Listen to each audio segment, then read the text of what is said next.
morning, evening, afternoon. I saw someone mention they're from Wales, so can't assume any particular time of day, but welcome. Okay, so this week we are talking about high performance computing, specifically in the context of bioinformatics. This is the slide that we saw last week, just giving an overview again of the general course here. So this week and next week I will be presenting, and of course this week, as I just said, is the high performance computing. Okay. Before we begin too much, I do want to say that as with last week, there will be panelists monitoring the question and answers. In general, if there are questions they can't answer, they'll try to get a hold of me so I can answer. I don't want to get too far away from the source material that people have questions about. And I want to move on too far before people's questions get answered. So that's approximately how we'll operate. So try to keep your questions to the Q&A rather than the chat, and we will get going. Okay. All right. So this presentation is assumes very little about your knowledge. So we're going to start with the basics, the operating system. So images there show up a little early. When we talk about the operating system in terms of bioinformatics, it's essentially Unix. Now, Uppercase Unix was developed at Bell Labs back in the 60s, 70s, primarily by Ken Thompson, Dennis Ritchie, Brian Kernan, Douglas McElroy, and Joe Lasana. It was a multi-user, multitasking operating system. And its general design principles were really excellent and have persisted through till today. So as you see, there's a difference between uppercase Unix and the lowercase Unix. So Unix is sort of the trademarked name, whereas Unix or Unix-like, or you can see sometimes star Nix, refers to a family of operating systems built on the set of principles originally designed for the Unix operating system. So this, of course, includes Linux. Everyone's Android phones are based on a form of Linux. Linux itself was developed separately. We'll see. We've got a family tree coming up here. But again, follow the same principles. Mac OS or OS X is a form of BSD. And then you have, again, just some examples of other forms of Unix. This is sort of the family tree here, where we've got starting back in early 1970s with the first versions of Unix, and all the way down till today at the bottom, where we've got Linux, again, Mac OS, FreeBSD, all those sorts of things. But the main point here is that despite that there are dozens and dozens of versions of any of these, they all sort of follow the same, more or less same set of principles. So once you learn these sets of principles, you can feel at home with some slight modifications perhaps in pretty much any of these. So I see someone saying PDP-11 was so cool.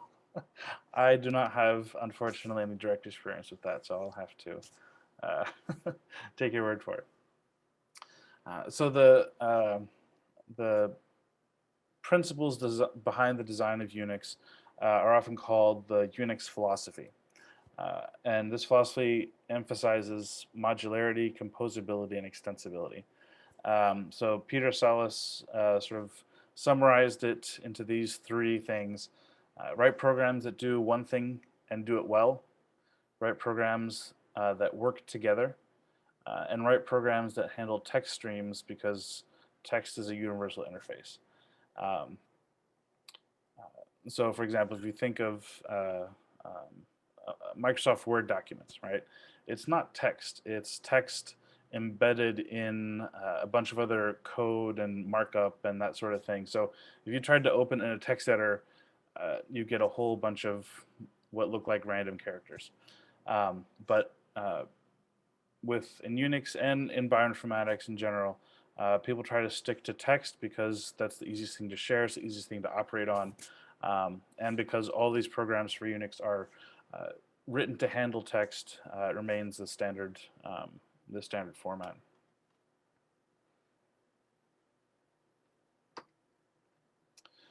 Okay, so this is Microbiome Informatics webinar here. So of course we have to talk about ecology. And so the reason we talk about using Unix or Linux or any of the Unix-like operating systems is that the vast majority, if not all, but the vast majority of programs are written for or can be compiled on any of the Unix-like operating systems. Sorry, Windows users. There's a workaround we'll get to near the end. But in general, it is very difficult to do a lot of bioinformatics on Windows, just because the software availability. And so as we just mentioned, the Unix philosophy permeates the ecosystem. So all the ideas and concepts and tools we'll learn are more or less portable across any of these operating systems. So things you should know. Command line environment. It's good to have a mental model of directory structure because you're dealing with, in the command line environment, you're dealing with a text-based environment as opposed to a graphical user interface. You have a text interface. And so being able to have a mental model of the structure of your directories on your hard drive is very useful for moving around and copying things and that sort of thing. And we'll get to that later. Program input and execution, how to run programs, how to run them on files, how to pass files around, archives and compression. So again, and we'll get to this later, but in bioinformatics, we tend to deal with a lot of large files, anything involving DNA, RNA, proteins. It's going to be stored in large text files that are often compressed and are often archived together are often stored together in archives that are also then compressed, which we'll look at how to deal with. And some simple scripting or programming is definitely important because no pipeline is 100% complete. Things are always leaky, and eventually you have to do things yourself. Okay, so the command line environment. It is a text-based interface for interacting with the operating system. You also see the acronym CLI, initialism, CLI standing for command line interface. So why do we still work with a text-based interface? 50 years after Unix was first introduced, because it's easy. It's very flexible. And going back to the Unix philosophy, it's composable. We can chain multiple programs together by running one program and directing its output to be input to another program. And we can do that over and over and over again. So we can run 5 programs all at once, each one operating on the output from the previous program, which also gets back to the program should do one thing and do it well. Um, Low bandwidth again, so I mean, we can, even though we've got fiber optic cables and 5G, and we've got Starlink satellites sending us internet. Graphics are still graphics can still be uh, difficult to send over the wire, and so text is extremely low bandwidth. So I can connect to a server in Japan or Argentina, and have decent latency and not have to worry too much about um, things waiting for long connections, that sort of thing. So what do we do with the command line environment? We type in commands, and the shell program executes them. So we'll see. So this is sort of a bare bones potential command line interface that you might see, where the angle bracket here is a version of what's called the prompt, which just indicates the line that you're on, that you're going to type things into. This is this is what I see when I open my terminal program on my Mac laptop. So you see the prompt here in this case is the $, and it's preceded by the string here, bash 4.2. So bash is the command line program. It's when you run the terminal application, or that's the interface, the command line interface is that program. That's the program that's taking your commands and interpreting them and running them. And so bash is the free and open source software version of the Bourne shell, which is still on most computers, which was SH. This is the Born Again shell. But this is one of the most common shells that you'll see on Unix-like systems. This is just a fancy version. Again, this is from my laptop. It's just running a program called Archie that prints some cool graphics and some information about my laptop. So we can go from this to this. There's a lot you can do with the command line interface. Okay, so let's get to the anatomy of a command. So as I said earlier, the $, there, some other character or set of characters will precede any command that you type, and it will show up on empty lines after you've run a command. So the prompt is just there to show you basically where you can input things. The command following it there, that's the program that you're going to run. That's the name of the program. Following it, you see -A and -F. Those are called flags. But all of these here, you can see up on top, all of these are what are known as parameters to the program. They're just telling the program, hey, this is what we want to do, and this is how we want to do it. So what makes -A and -F flags is that they don't take any parameter values. There are some exceptions to this, but that's more or less what a flag is. So you'll see these a lot. Just as tells the command to do something particular. It's just sort of a true or false value. If it's there, then the program does that thing. If it's not there, then the program doesn't do that thing. Now you see here the -T, the -O, the -I. Those are all parameters that take values. So for the -T command line parameter, 12 is the value for that. So the program will look at that and say, okay, they've passed the -T parameter and they've given it a value of 12, and then it will do something with that. So -O here, and this is actually, the rest of these are kind of made up, but -T you will often see, and we'll get to this later, but -T is a parameter that you will often see indicating the number of threads that you want to run the program with. -O again is another very commonly seen parameter indicating the output file name, the path to the output file. -I again, another commonly seen parameter for shortcut for input, and you'll see we're giving it multiple files here. Now, and we'll get to this in a little bit, you'll see that all these are separated by spaces. That is very important.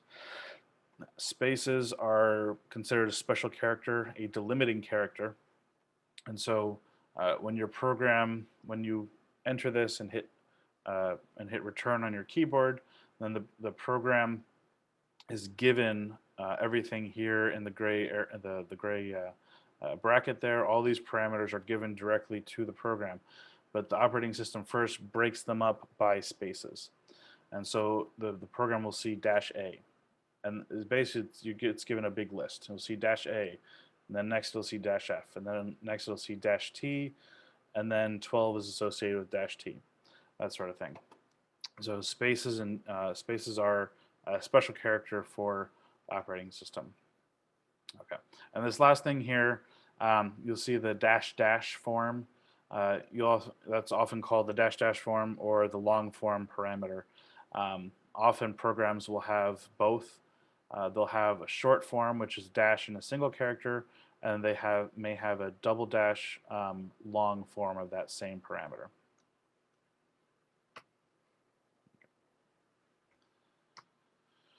Okay, so this is an example of an actual command that you can run. If you want to break out your terminals at this point, feel free. The echo command simply takes whatever string you give it and prints it out to the screen. So here we have baby RNA says goo goo and baby DNA says gaga. Right? That's not my original joke. You can see the credit here at the bottom of the screen. But this is just an example of the actual command. So echo, so again, we got the command prompt. Echo is the actual command that you're running. -E is a parameter. In this case, it tells echo to to look for special characters, specifically the /n here. /n is a shortcut for a new line character, which is why we have the output on two separate lines. If you left off the -E, then this would just read exactly as you see it here.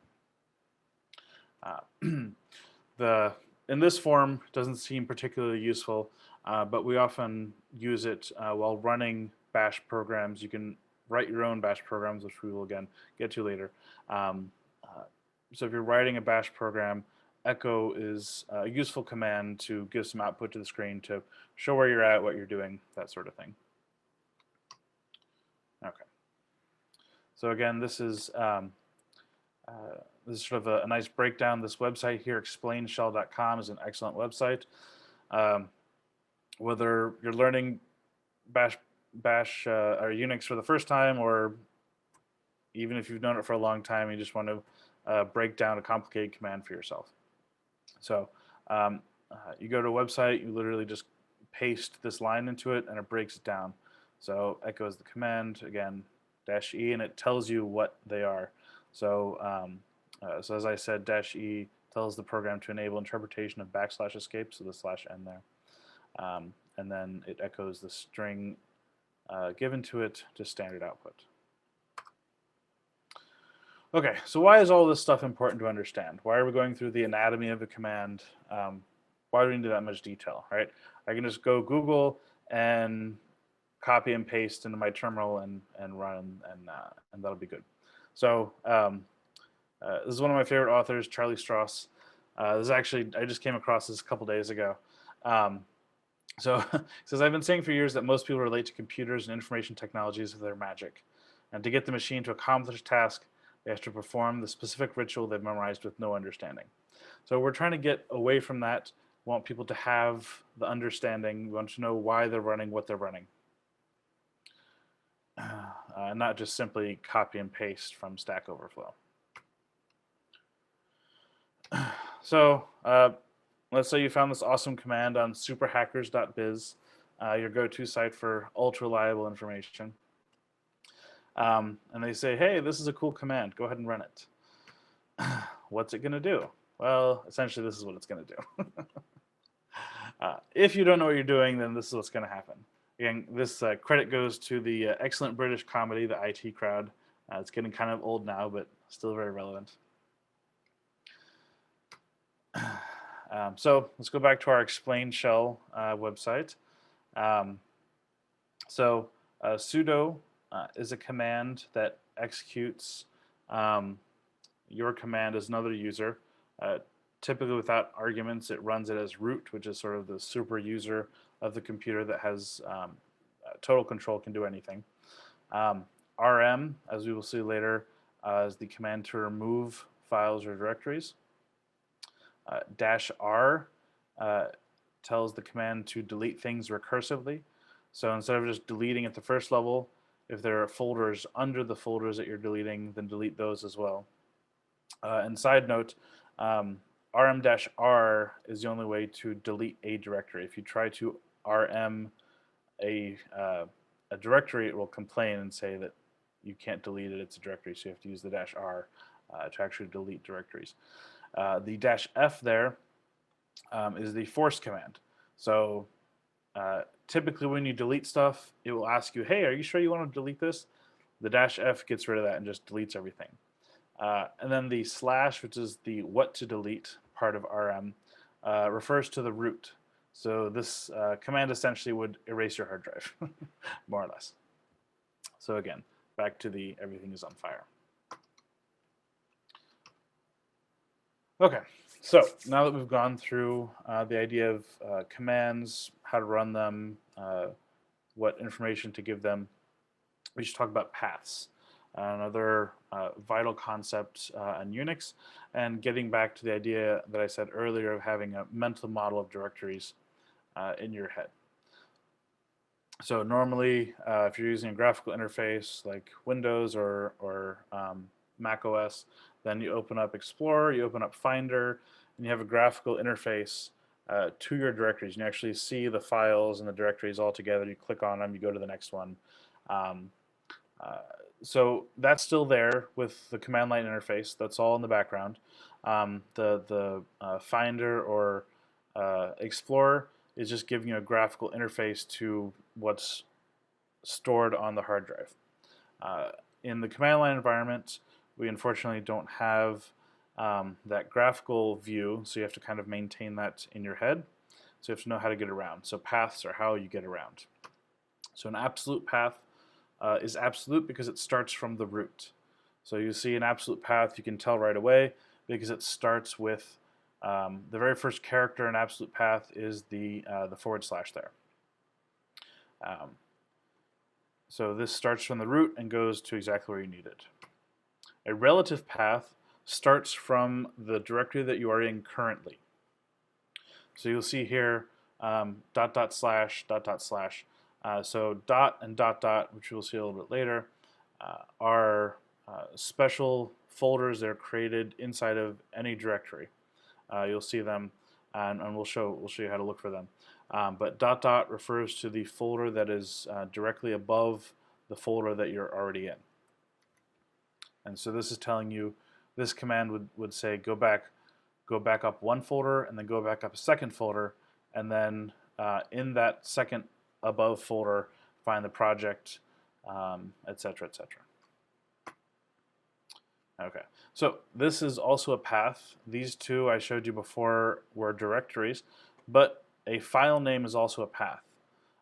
And the fact that it doesn't begin with a / indicates that it is a relative path. So if you try to operate a command using this as a path, this had better be in the same directory that you're in.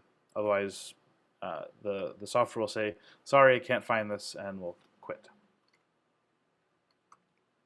Okay, so this is sort of a graphical view of the directory tree, as it's called. So starting with the root directory here, this is sort of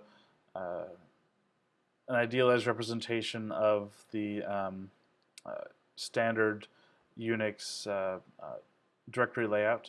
So we'll see bin and etc, and users, temp, user.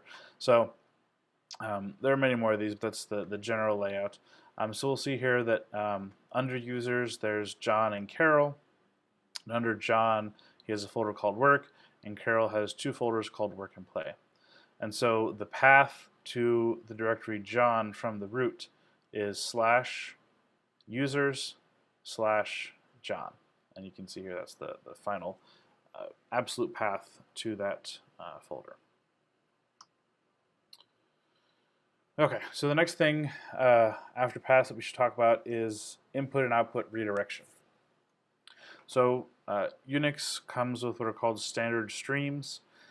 There's standard input, standard output, and most people won't need to deal with this, but standard error is also another stream. That's technically supposed to be for a separate output stream for error messages. Programs don't often do that, or they'll do a mix of standard out and standard error for error messages, so it can be kind of a mess. But the two main important ones are standard input and standard output. And so if you want to read from, if you want to redirect, so standard input normally is what you're typing at the command line. If you want to type input, freeform input to a program, then you'll have to redirect your standard input into the program.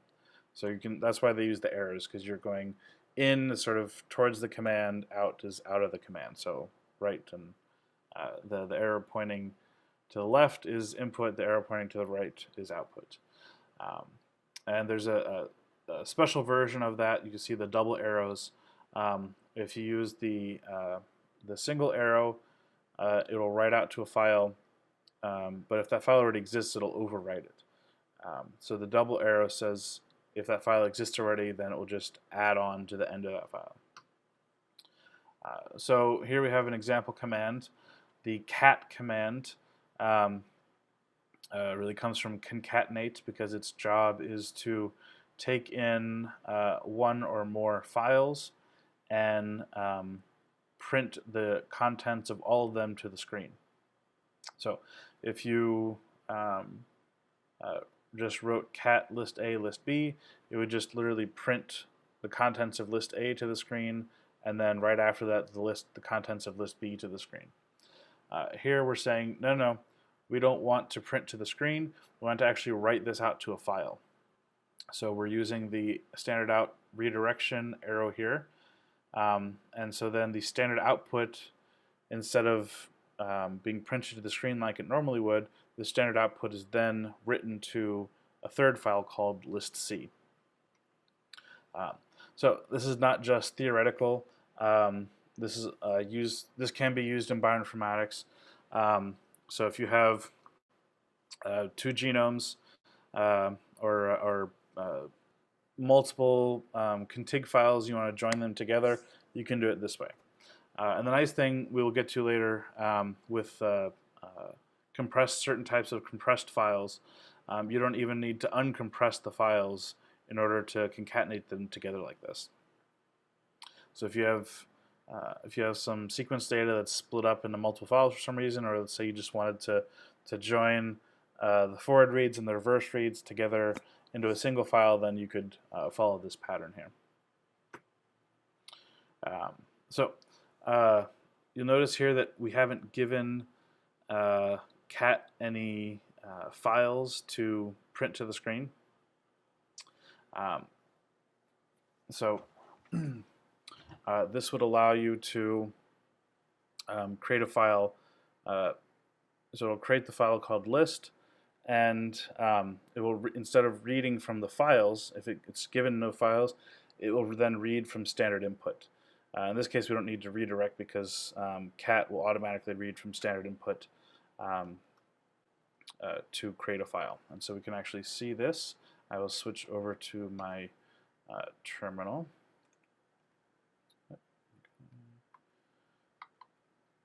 Okay, let's minimize that. Okay, so all right. So let's say we wanted to, okay, it's gone to the next line to indicate that it wants input from the keyboard. So we can just say 1, 2, 3, hit enter, and then to exit out of the input, to give control back to the program, you would hit Control C, which is the little arrow there. That's the representation that you hit a control character. And so then now we can say, so again, if you remember, cat takes the contents of a file and prints it to the screen. So we've now created a file called list.txt, and you can now see that that's the contents of the file as we created it. Okay, so as an aside, cat is a great way to quickly create a simple file in that manner. If you just want to create a file without putting anything inside of it, you can use the touch command. And now we have, there's nothing in it, so it prints nothing, but you get the idea. Okay, so to get back, oops, okay. Okay, so for the third example, the Unix command sort does exactly what you'd expect it to. It sorts files.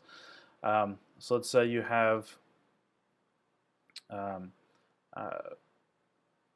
sort now typically takes from standard input. So here we're going to give it a file. So we're going to redirect standard input. We're going to tell sort to read, instead of from standard in, to read from this file big list. And then its default again would be to print to standard output. So we're telling it here, instead of printing to standard output or printing to the screen, we would like to redirect the output to a new file called slist or sorted list.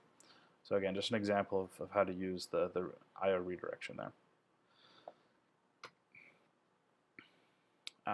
Okay, so we should talk about pipes.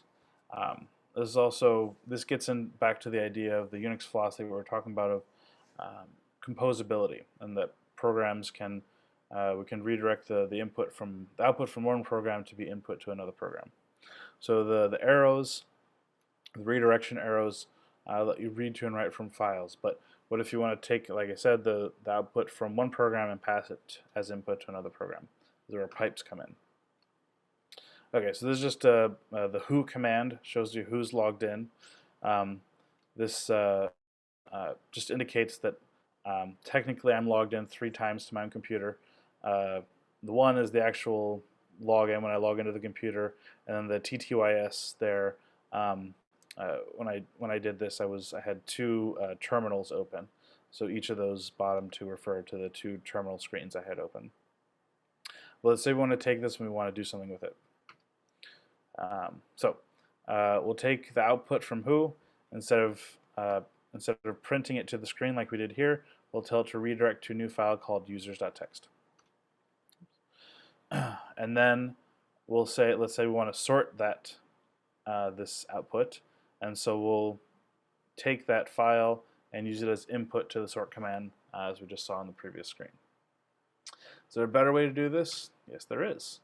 We can in fact use the pipe command. The pipe, literally think of it as a pipe, to carry information from one program to another program. So we're going to say, so instead of creating this intermediate file as output from one and input to another, we can just directly point the output from the who command to the output of the sort command.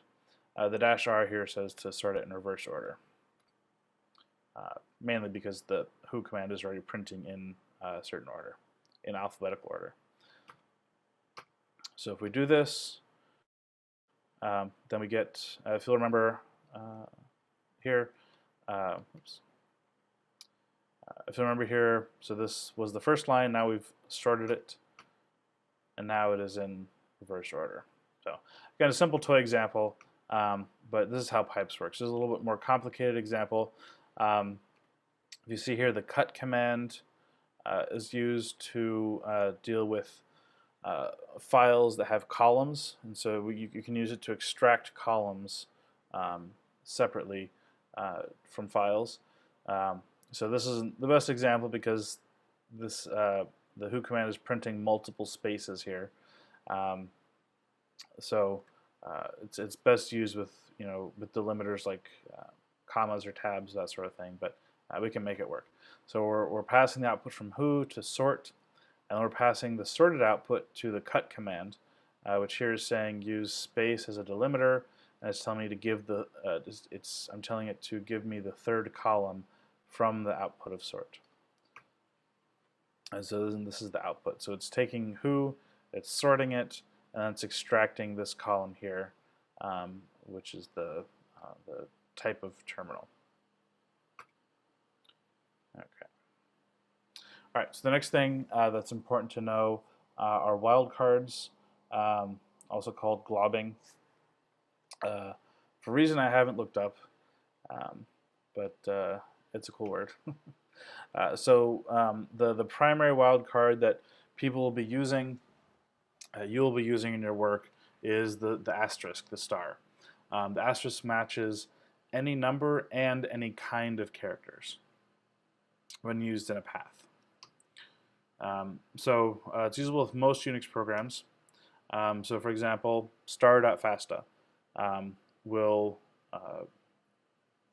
correspond to all the files in that directory that you're in that start with any number of characters, but specifically end with .fasta. And so what this does, if you pass star.fasta or any other wildcard like that to a program, the the shell will take that and it doesn't give star.fasta as a string to the program. It in fact goes and finds all the files that match that pattern and gives all those files as parameters to the program. So you do need to make sure that the program and the command line option to that program can take multiple files like that.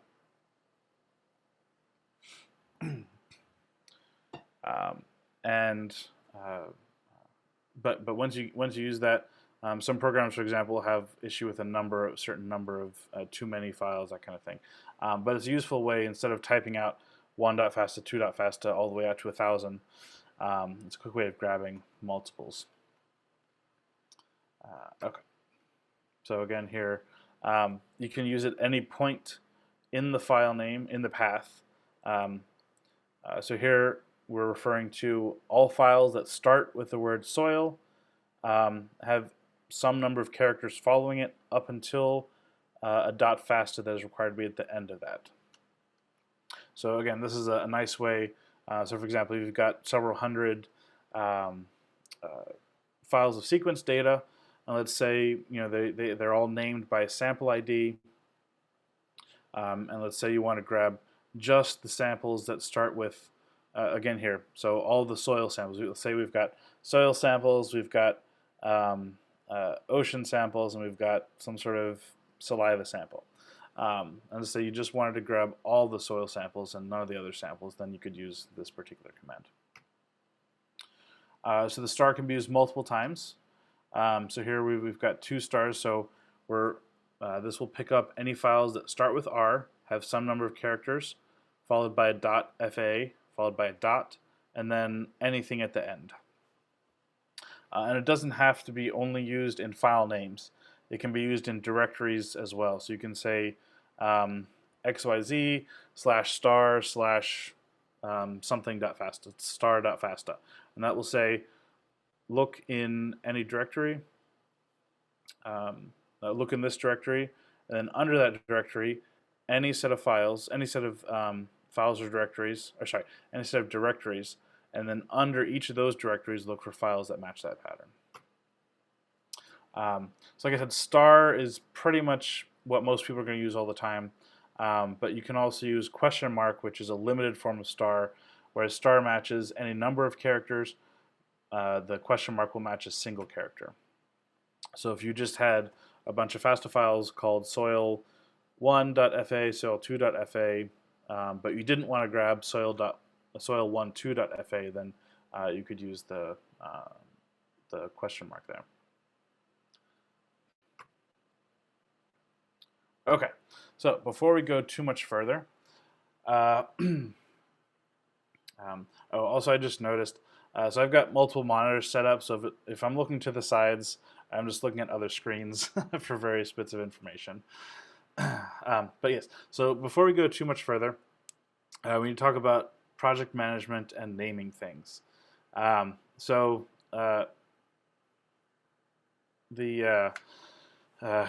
a adage in computing, really more from programming, says your worst enemy is yourself from 3 months ago, because you did something, you're working on some project, some piece of code, it was in some state of incompleteness, and then you had to switch to another project. And 3 months later, you're coming back and you're saying, what did I do? I have no idea what I did. I don't know where anything is or why I was doing this. What's happening?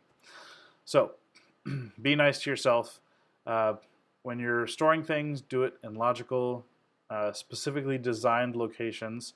In other words, so that you can, once you come back to something 3 months later, you're following a certain pattern for everything, for your directories, for file names.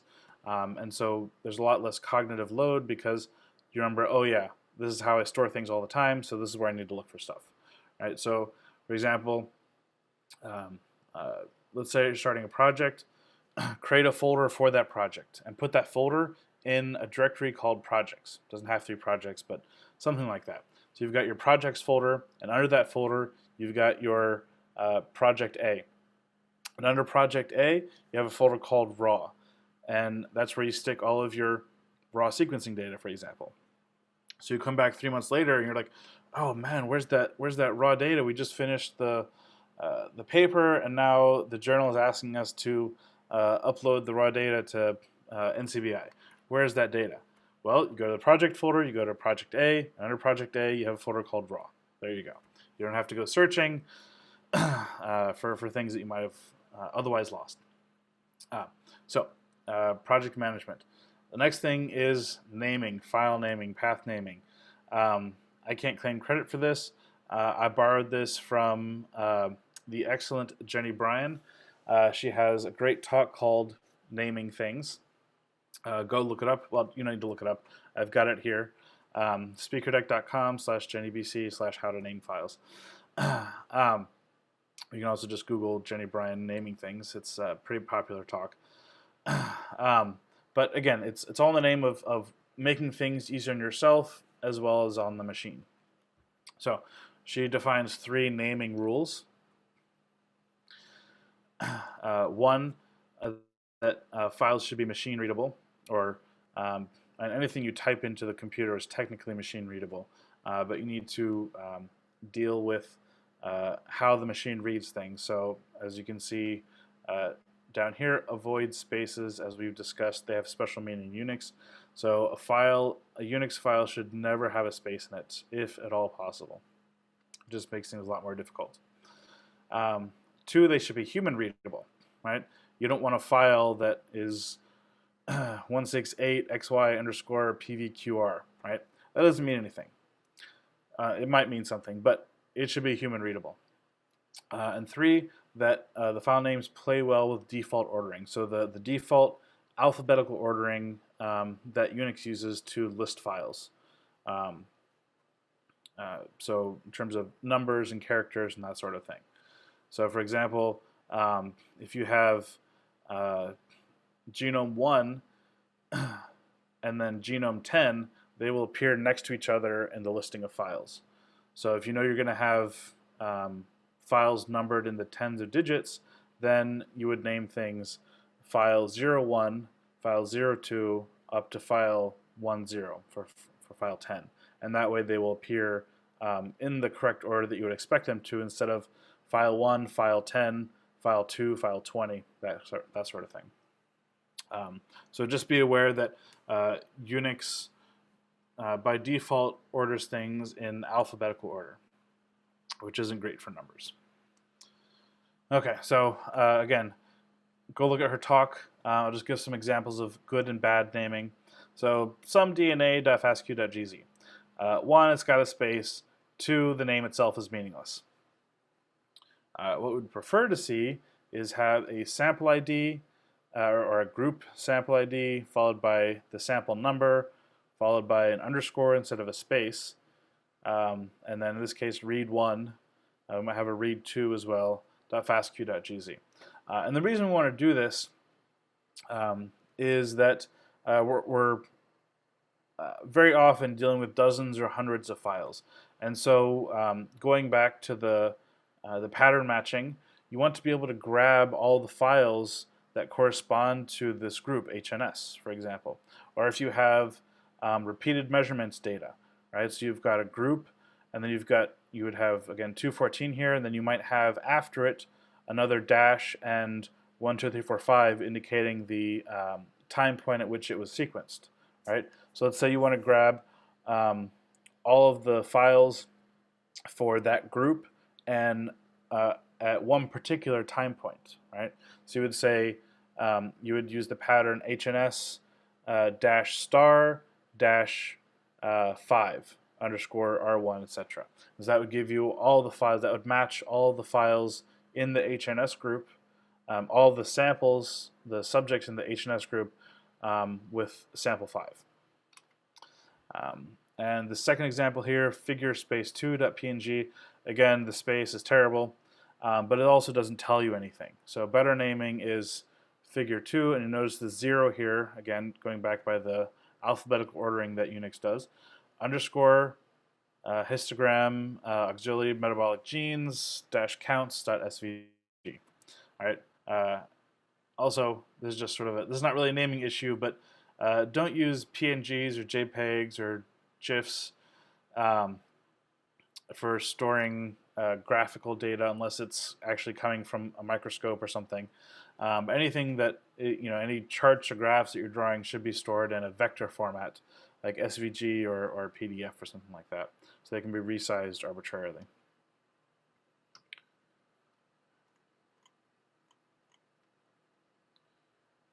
Okay. I will go ahead and answer this. So there's no real convention, at least in terms of naming files, on using underscores versus hyphens versus camel case. Camel case, for people who don't know, is, well, here, let me just skip out of this and go back to my command. Oops. Okay. Okay. So camel case would be naming files like that. But yeah, there's no real convention. You will see the closest thing we get to convention is, let's say, with sequencing, just because Illumina sequencing is so incredibly widespread, and they have their own convention. So typically, you will see something like, and that's what I showed earlier, where sample ID followed by read1 followed by the lane. So typically you'll see like lane 001 or 2 depending. Yeah. So underscores are more commonly used as sort of replacements for spaces, just because they're sort of unobtrusive. But yeah, there's no real convention in terms of dashes versus underscores versus camel case.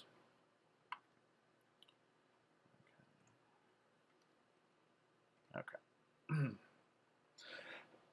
Excuse me. I've been dealing with some seasonal allergies, so my throat gets kind of scratchy occasionally.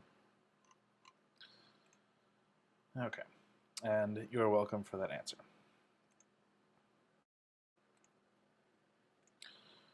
Okay, so we're going to go through these commands at various speeds. This is sort of from left to right, top to bottom, in sort of order of useful stuff, or rather in order of how commonly you'll potentially use these commands.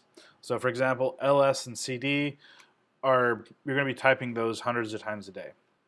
Those are just basic commands for seeing what's inside of a directory and going to a different directory.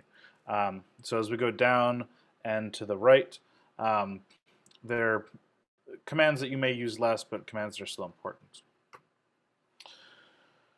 So ls, listing a directory, listing the contents of a directory. So, and actually I should have, let me switch out to the terminal here. So ls by itself will just list the contents of the directory as separate files in a sort of column format. And the columns are sort of generally dictated by the width of your screen. If you want some more useful output, then we get back to ls-l. So ls-l basically tells ls to print, instead of in that column format, instead of just the files by themselves in column format, to print sort of the long form directory listing. And so again, this gives you a lot of useful information, some not necessarily useful information, but we'll go through this because you'll see it a lot. So this group here, let me switch the laser. This whole group here, we see all these characters are indicating file permissions. The first character of which is the file type. So you'll see here the dash indicates that thing is a file. The D indicates that thing is a directory. I do want to say here that with regards to Unix, everything is a file. Everything. Even directories are technically files. They're special files, but they're still technically files. So you see here D stands for directory. L here, I included this. You may or may not ever see this, but I find these useful. These are called symbolic links. So you can see here that's indicated by an L, a lowercase l. And if you go over to the right-hand side here, so the directory, or so the directory is called genome_data, but you can see that by the fact that there's an L here and by all this over here with the arrow, that genome data is really just linking to a folder somewhere else. In this case, that folder is a folder called DNA, again, one directory above the directory that we're currently in. Soft linking or symbolic linking is just a way to basically make shortcuts to other parts of your hard drive without having to actually copy all that data over. Okay, so the permissions here again looks like a whole bunch of dense characters, but it is split up into groups of 3. So 1, 2, 3, 1, 2, 3, 1, 2, 3. And they're ordered by what permissions the owner has, what permissions the group has, and what permissions other people have that aren't the owner or in the owner's group. The group here is not really useful if you're on your own laptop, for example. But if you're in a shared computing environment, like your department's cluster or supercomputing environment, then typically users will be organized into groups. So your PI, for example, might have an account on a supercomputing cluster, and then all the grad students and postdocs and undergrads will be under that project, and so they will be grouped by project. And so you might want to say, for example, that okay, everyone in my group can read this file, but I don't want anyone outside of our group to be able to read the file. So you would do that with these permissions here. And so you can see here, they all pretty much have the same permissions. So RW here means that, so it's read, write, execute. And a dash in the permissions means that permission is not set. So this file here, rug176.fa, is just a FASTA file. It says the owner can read and write it, but not execute it. It's just a text file, so there's no need to be able to execute it. This says that people, other users in your same group, are able to read it but not write to it, which can be useful. For example, if you've got a bunch of original data files is to mark it read-only for everyone else so that people don't accidentally delete or overwrite something. And then here again, that everyone else that's not you or someone in your user group can also read it. So that's the group permissions column there. The number of links here isn't quite as important, but for example, it'll show you that under this folder, nothing to see here, there are 3 things. So it tells you how many things are in each folder. The second column is the owner of all these files. Third column is the group. Again, this is just on my laptop, so staff is, for whatever reason, the default group for users on OS X, on Mac OS. This fifth column here is the size of each of these files in bytes. That's not super helpful, so we'll see a way to modify that. But so for example, you can see this file here is 2,120 bytes or 2 kilobytes. This one here, this FASTA file, is 2,428,258 bytes or 2.4 megabytes. These next 3 columns here are the date that those files were last modified, and then finally the path name. Okay. All right. So if we change the ls-l and add an h to it, then that tells ls to print the file sizes in a human readable format. So it basically tries to, instead of using bytes, it tries to summarize into the smallest sort of standard units. So here, now as I said, so 2.3 megabytes, 2.1 kilobytes, 0 bytes. You can tell this is an empty file. 2.4 megabytes, etc., etc. So you'll often want to use the -h parameter to get a better idea of how big files are. Also, this, especially once you're getting to the gigabytes and terabytes, the numbers just keep getting bigger and bigger. So this keeps this column at a reasonable length. Okay, so I kind of went over this a little bit, and we'll see this a little bit. The numeric notation will become important later. But again, split up into groups of 3, read, write, execute, all the way down. And the numeric notation that corresponds to this is used by a different command. So you can set these file permissions using a command we'll see later called chmod. And so these are the numeric notation you can use to set those permissions. So let's say that you wanted yourself to be able to read, write, and execute a file.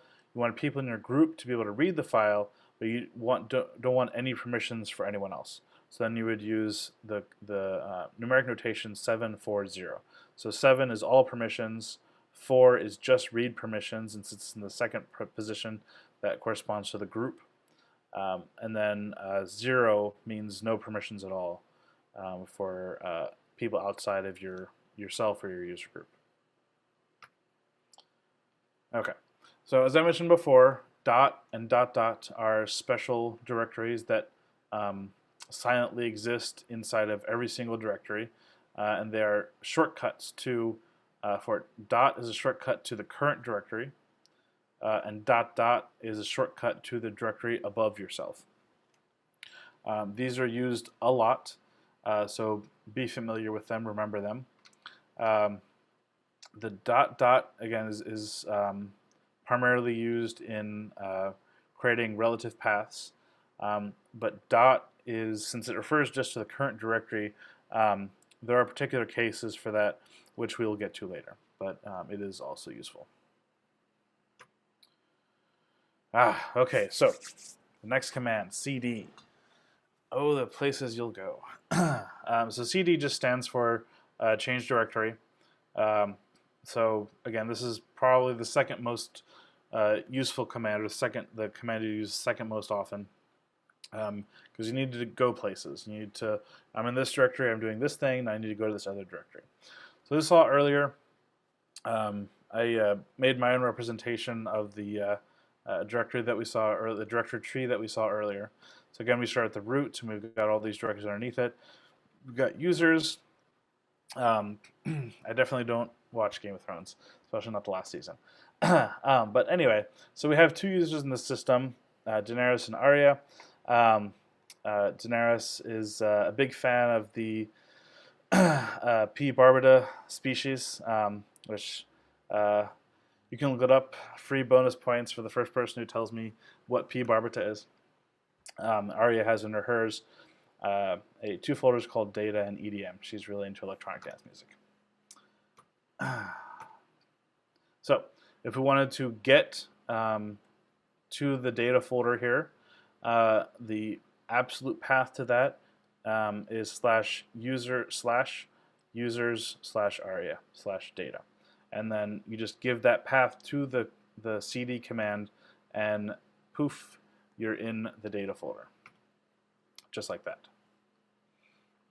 Okay, so let's say you wanted to get out of the data folder and you wanted to go to the P. barbata folder.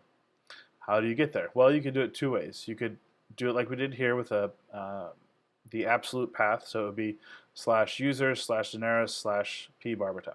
Or you could use the relative command and do cd ... so we go from data back up to Arya, and then ... again, so now we're back in users.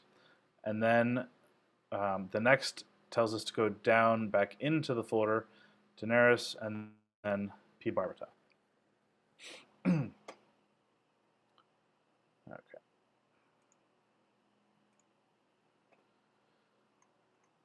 All right, and Robert Jones gets the point. P. barbata is the bearded dragons. Okay, so okay, in this again, this is sort of a toy example. The full path, the absolute path would actually be shorter than the relative path. But if you're in a deeper, more complex directory structure, then using the relative path is often a better option.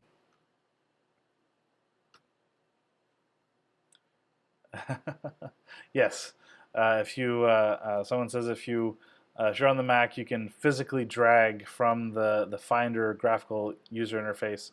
You can drag a folder or file to the terminal app, and it will give you the path to it. It'll translate that to a path. But yeah, that's sort of specific to OS X there. Okay. Oh, sorry. Yes.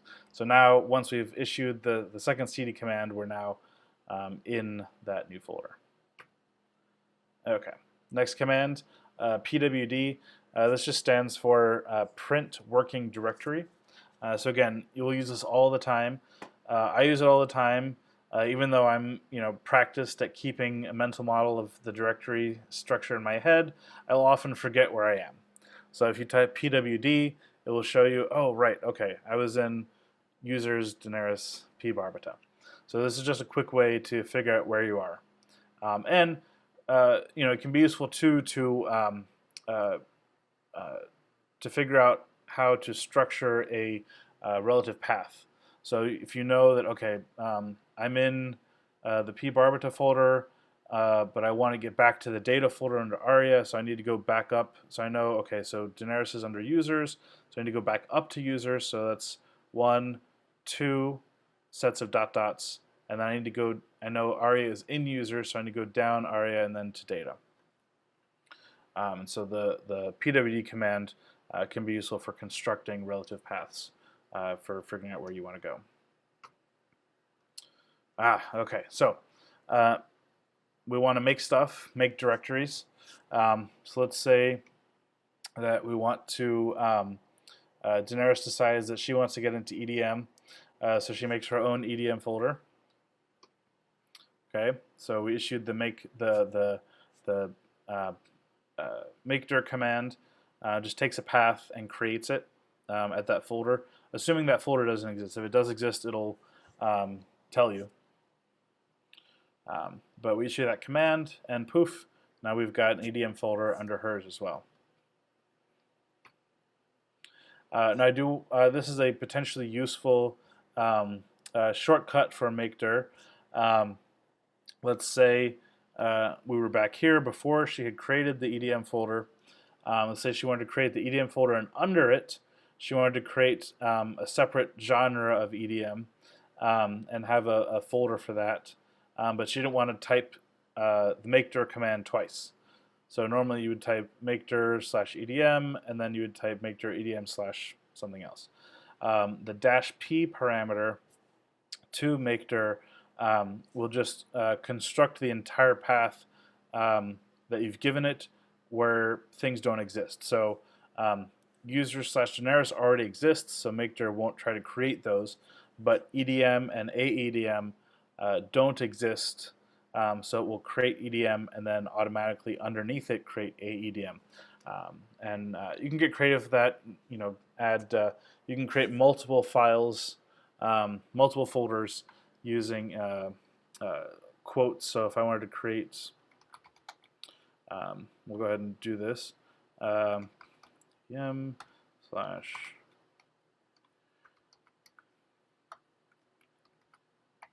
Okay, I'm just making stuff up here now. Also note here what I'm typing, since I don't have anything in front of EDM, the dot is implied. So this is equivalent to // to indicate that it's in the current directory. But since it doesn't start with a slash, as I said before, it's automatically assumed to be a relative path. So we'll create this folder in the directory that I'm already in. Oops, and then we need to add the -p. Okay, so this will then create the folder EDM, and under it, 2 separate folders.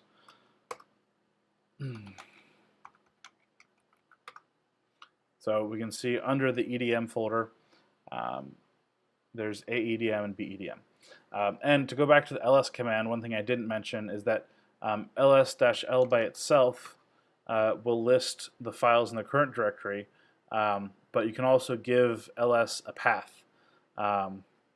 So I can say ls-l edm / aedm. And there's nothing in there, but you can use it to look into other directories without actually having to physically be in that directory. Okay. All right, copying files. This is, again, one of the most common things you'll be doing. So let's say that instead of creating her own folder, she wanted to just go ahead and copy Arya's EDM folder into her own folder for easy listening. So she would issue the command cp-r.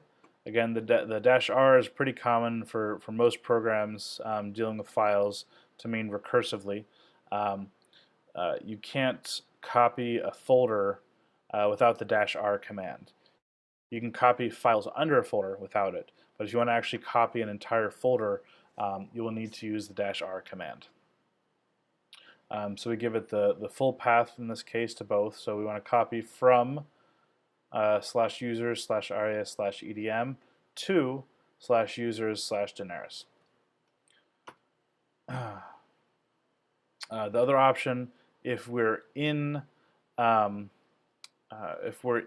the generis folder, then we can, if we're in the pbarbital folder, for example, we could copy // aria edm to dot. So again, here's another use for dot is to refer when you're doing copying commands. If you want to copy to some file to the current directory, then you can use dot as a stand-in for the current directory.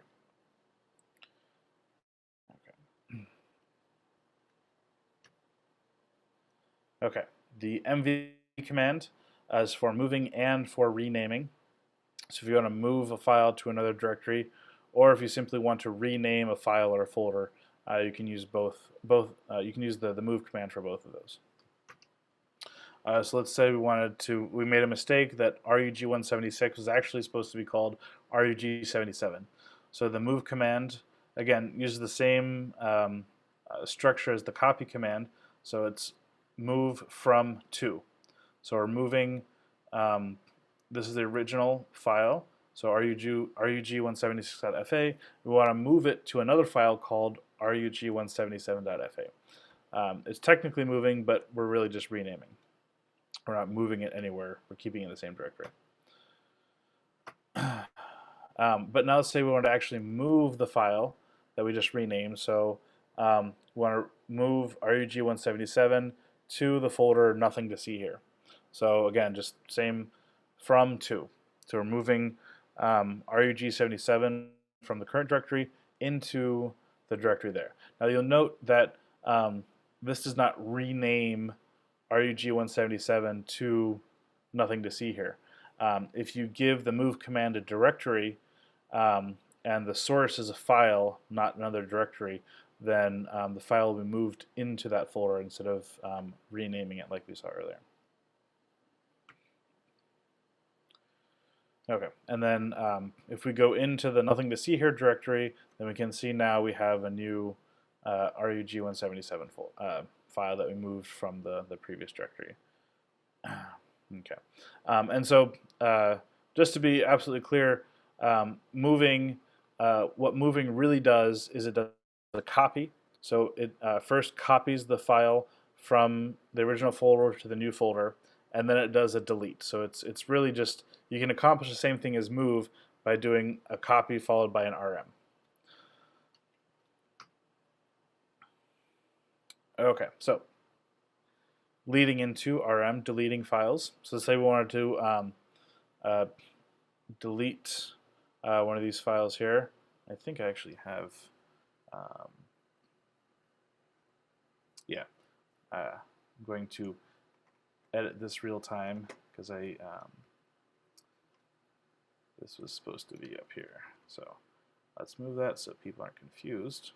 So this folder was just a temporary folder I'd created a long time ago when I was playing with the ribosomal RNA finder barnap.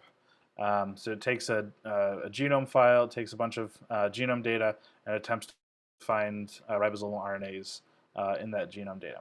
So you'll notice that we ran barnap on rug176 and outputs rug176 underscore rRNA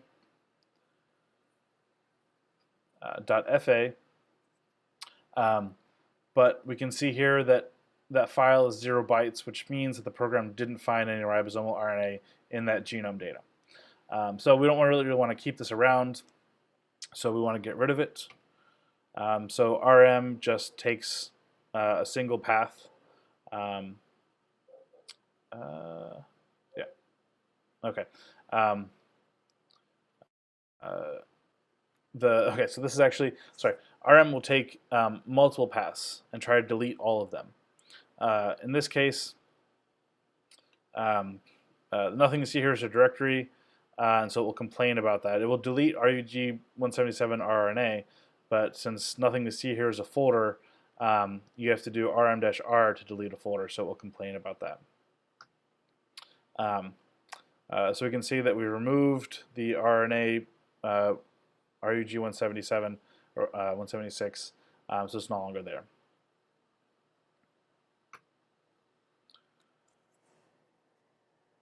Okay.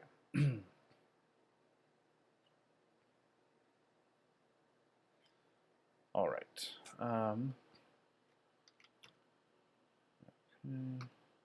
Okay. So from deleting to the man command.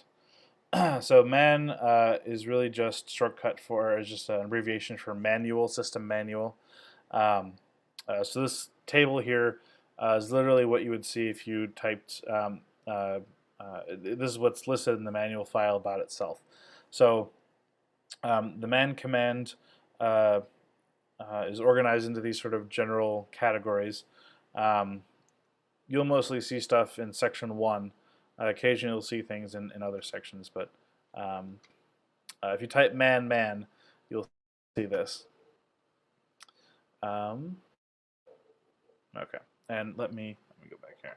So the manual command is just a really nice way, well, it can be a nice way, depending on the command, to get to understand what a program does. So man, of course, manual has its own manual entry. So you'll see that table here is literally just, I just reproduced that. So when you type man something, again, it puts you into this separate, the manual program sort of takes over the screen. So you can no longer type, but you can only pretty much use the up and down arrow keys to go up and down to see the full file. And you can see here it says press H for help or Q to quit, so you can just quit out of that with the Q character. So let's say we wanted to look at the copy command. Oops, no manual entry for CP, so I mistyped that. Okay, so CP gives it name, synopsis, description. So you'll see this kind of pattern repeated. So it gives you the different options. So CP, copy files and directories, and then it gives you a bunch of different ways you can use CP. And then it gives you a bunch of options for CP that you can look into later. Okay, let's switch back. Okay. All right. Okay, this appears to have been copied somewhere. Okay, right, that's why I did that. Okay, so going back to the file mode permissions that we talked about earlier, we're going to now talk about the chmod command. So ls-l will show us these things, but if you want to actually set these permissions, then you need to use the chmod command.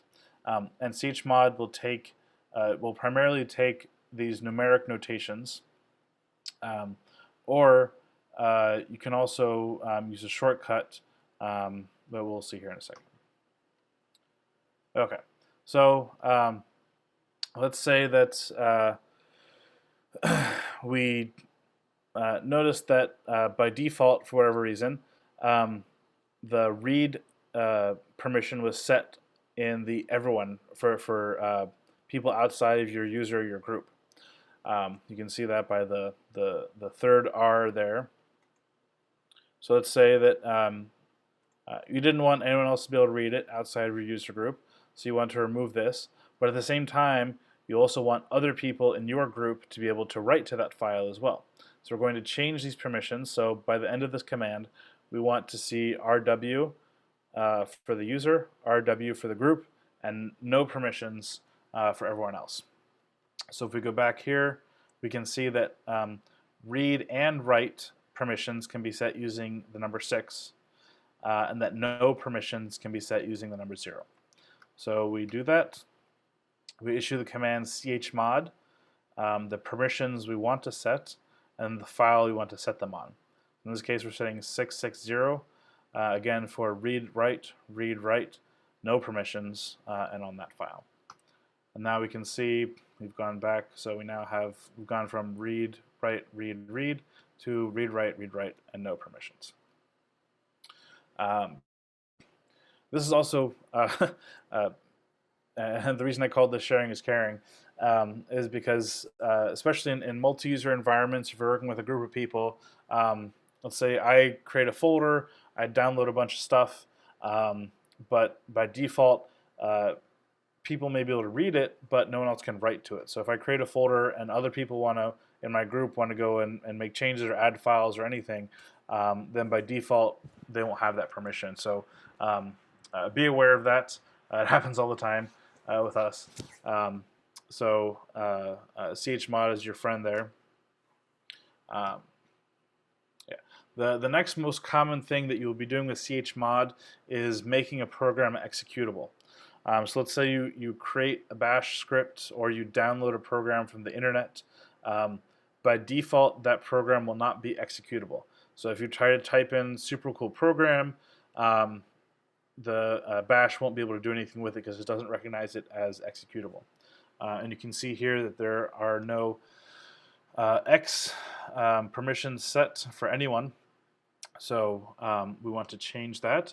So the shortcut for setting executable permissions is +x. And you can also do this with R and W. So you can say chmod plus R, chmod plus X, that kind of plus W. But this particular construction I use a lot to make a new program, something that Bash recognizes as executable. So again, chmod, the type of permissions, and the thing we want to apply it to. And so now we have the X bit, the executable bit set set so that the file can be executed. Okay, grep, not Groot's cousin. Grep is a way to search the contents of one or more files using patterns of regular expressions. So we go back to our standard directory here. Let's look inside the rRNA.fa.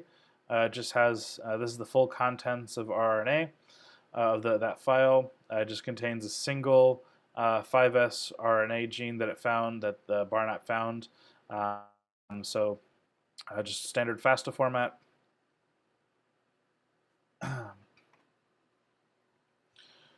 And let's say we wanted to find some stuff inside of this. So let's say we wanted to find all of the instances of GCC in the file. So we'd say grep pattern and the file we want to find it in. And then grep, this is another good example of where wildcards can be used. So let's say you wanted to find the string GCC in all of the FASTA files. Then you would just say grep gcc star.fa, for example. This is the output. The coloring here is on my terminal. My terminal supports colors. Not all terminals will support that. So you may or may not see color, but there will be some indication of the fact that's what it was finding. So it found 4 instances of GCC, 1, 2, and these two happen to be right next to each other. So that's the pattern. So GCC here is just a regular string pattern. You can also use what are called regular expressions. So you can see here the caret character is a special character for regular expressions, which is regular expressions, or regex, is a sort of what's called a domain-specific language for pattern searching. So the caret here has a special meaning in regular expressions to indicate the character that follows it. We want to find that specifically at the beginning of a line.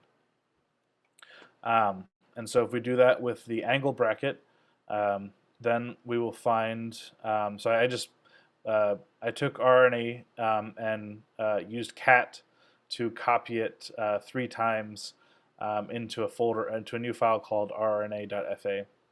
You can literally just type cat space rRNA.fa space rRNA.fa, etc., and output. Use the redirect to output to rRNA3.fa, which is exactly what I did. So let's say we want to find all the instances of the angle bracket at the beginning of a line. And so we use this command here, and I put it in quotes to indicate that this thing sort of separate it from the command line, so Unix doesn't try to interpret the angle bracket or the caret as a Unix command. We don't want to accidentally redirect the output of grep into that file. So we put it in quotes to make sure that Bash interprets it as a string and passes it to the as a string to the file, or to the program. And so what it returns now is it found 3 FASTA headers, 1, 2, 3, and it shows you all the lines. So by default, grep will print out all of its matches to the screen. This may not be very useful. This may not be what you want, especially in very large files. You'll be scrolling for days. So if you just, for example, want to count, then there's a -c option that will just return the number of times it found that. So in that case, grep-c here would just return a 3.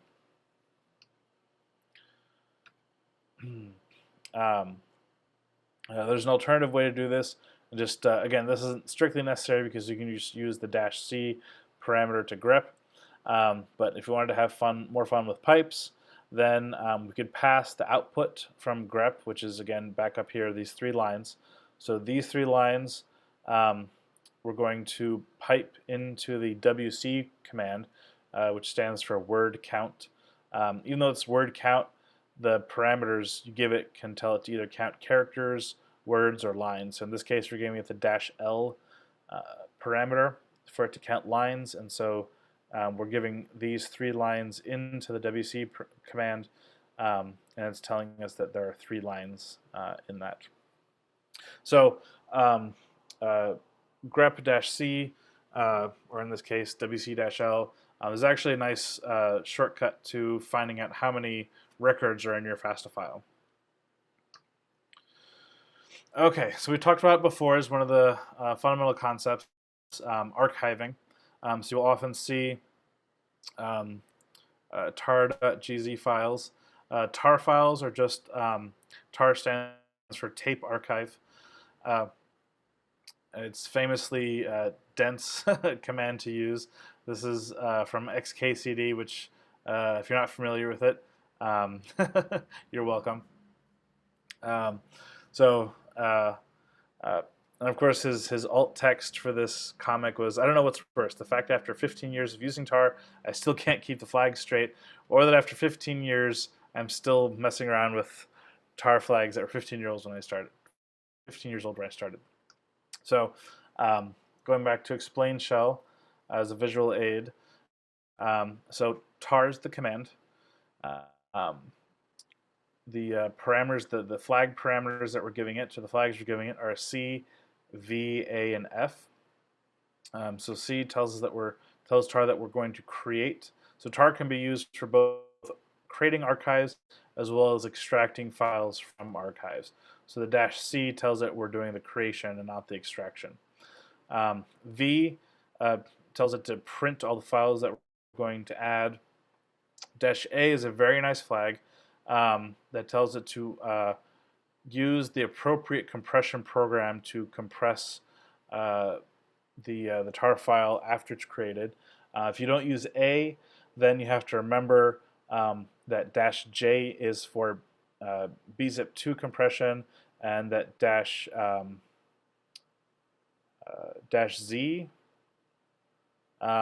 See, I can't remember that at the moment. So just use -a and give it the file ending that you want, and it'll automatically do it. -f is used in conjunction with the -c that we're creating a file. Tar was originally used to write directly to tape backup, yeah. So the F tells us that we're going to tells tar that we're going to create a file, and so one of the reasons that tar is kind of difficult to use is that it sort of reverses the standard source destination that most other commands use. So when we're doing copy or move or that sort of thing, we're copying from to the other location. So in this case, this is the file that we're creating, this is the destination, and then we're following that with the sources. So in this case, we're creating a tar archive called foo.tar.gz, and then we're putting into it 3 files, A, B, and C.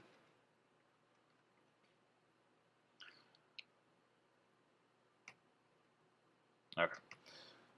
So just to reiterate, compression is different from decompression. Compression is different from archiving. A tar file is not compressed by default, so you can have a tar file that's just, it's not compressed, it's just grouping multiple files together. But you'll rarely see that. Zip files, which people more familiar with Windows might remember, or even OS X, the default, you can create a compressed file from within Finder very quickly. It uses zip, but zip is a compression format as well as an archive format as well as a compression format. So most of the files you'll see dealing with bioinformatics are going to be gzip tar files. I was right, it's a Z flag. So gzip compression is most often used because it has the best combination of speed, so both the time it takes to compress a file as well as the time it takes to uncompress a file, as well as compression ratio. So compression ratio is just the ratio of the difference between the different size between the original file and the compressed file. You can uncompress a gzip file with the gunzip, um, or again -a with tar will, if you give -x to the tar command instead of -c, the -x is for extract. So if you do -xf, um, uh, it will automatically do that for you. Bzip2 is the other most commonly used, although much less common than gzip, but it's still used quite often. It's slower than gzip, but it gets you about 20% better compression. So depending on your requirements for space and speed, you may want to use bzip over gzip. And again, it uses bnzip as the uncompression file, the decompression program. Okay, so just to sort of piggyback on that, if you're in if you have some computer, if you have a computer that has a whole bunch of threads, you've got some hefty hardware, then there are parallel versions of gzip and gnzip called pigs and unpigs. So it can somewhat speed up compression and decompression of hundreds of files, for example. Okay, so the next thing we want to look at is transferring data from the internet. Curl and wget are the two most common ways for downloading files from the command line. So curl is installed by default on most systems, so it's typically going to be the one that you have access to. So for example, curl is on Mac OS, but wget you would have to install separately. The only real benefit to wget over curl is it can handle recursive downloads, and that wget has a --no -clobber option. So if your internet connection stops working and you're in the middle of downloading a bunch of files, you can just reissue the same command with wget and add the no clobber option, and it won't re-download files that are already downloaded. One thing to note is that this doesn't check timestamps, so if files that you downloaded were previously updated, or sorry, if a file that you downloaded previously was updated in the meantime, it won't download the newer file because it's just looking, oh, this file exists. Yeah, okay. So from the QA, you can archive an entire directory. Just give it the directory instead of all the files. Or if you want to, if you don't want to recreate the directory structure inside the archive, then you would say tar options file name, and then you would say directory slash, and actually let me just do this. So you would say tar dash cvf or c, yeah, dot tar, and then you would say yeah, I'm going to see here slash star. Oops, keep mistyping. So this would copy all the files under the nothing to see here folder into the archive without actually including nothing to see here as a directory in the archive. So the star by itself just matches all files.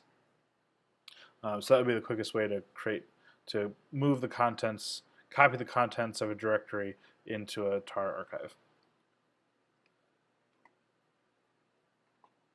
Okay. Okay.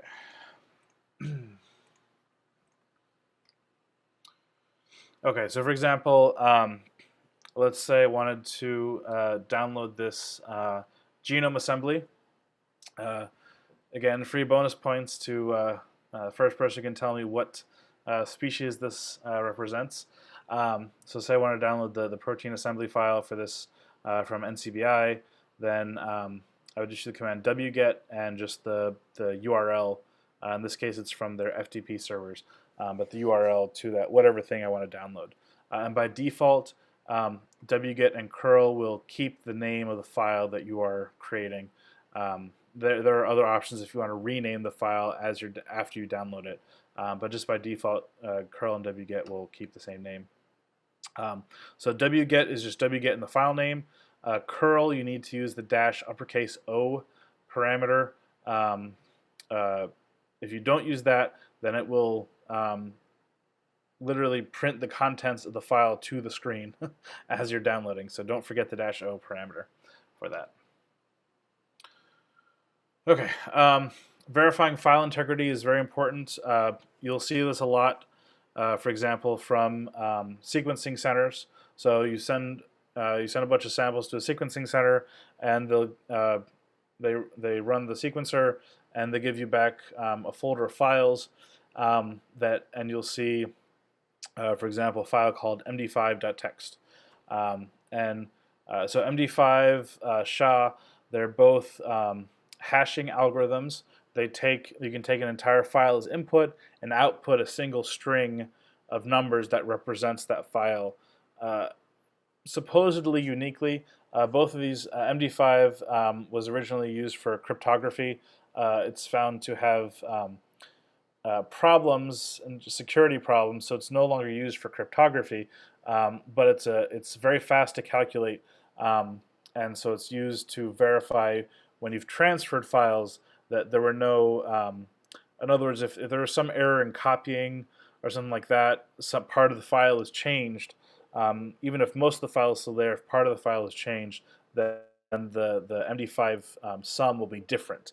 And so you'll often see this, again, with sequencing centers or just with programs. You'll download programs and they'll say, here's the hash value, so you can make sure that as the file is coming across the wire, that nothing changed. So you can verify that the file you downloaded is the same as the file that that was uploaded, that was stored on the web server.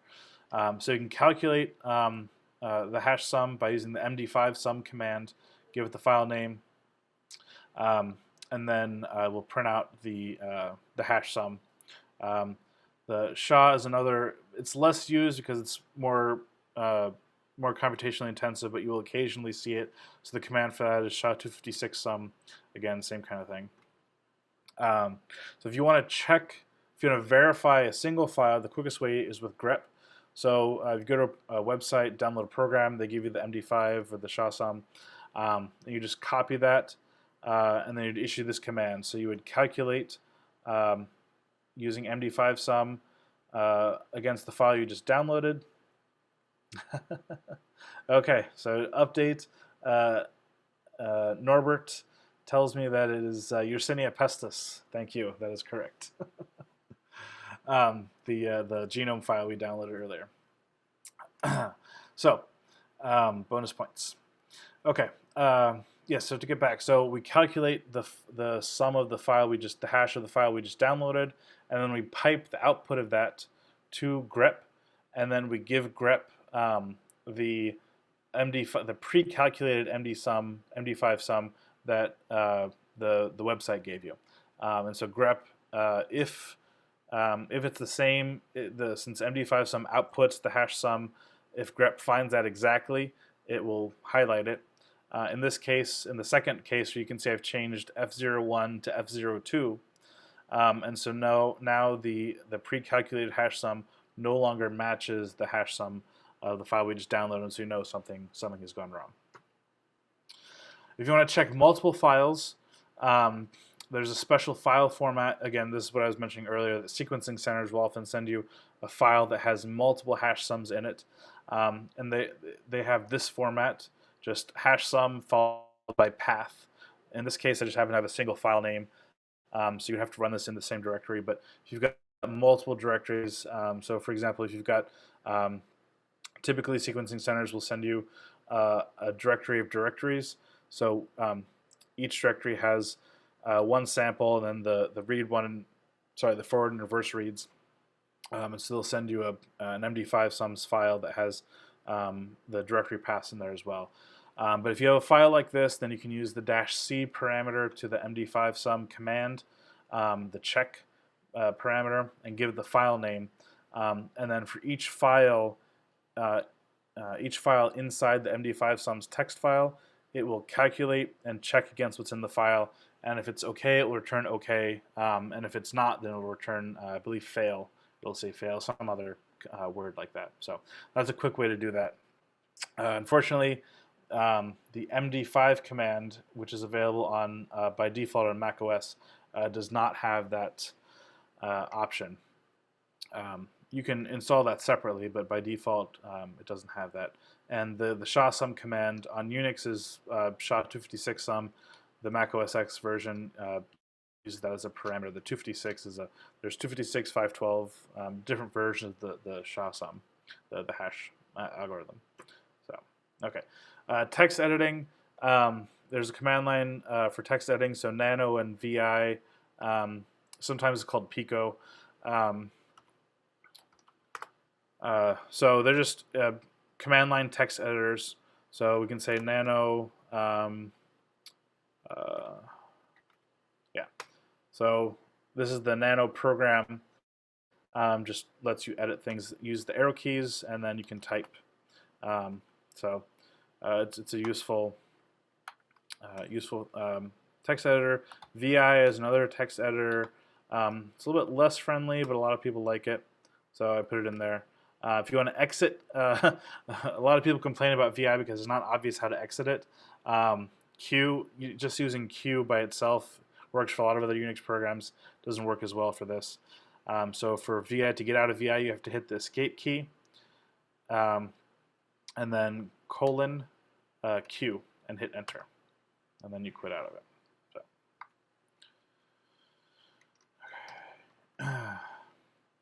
So the Unix environment. Bash maintains a list of global variables that store any number of useful pieces of information. You can see it with the env command, the env command. So this is there's a lot more than this on any particular system. So I'm just showing you an example. But it just prints a list like this. So shell, so variable equals and the value. So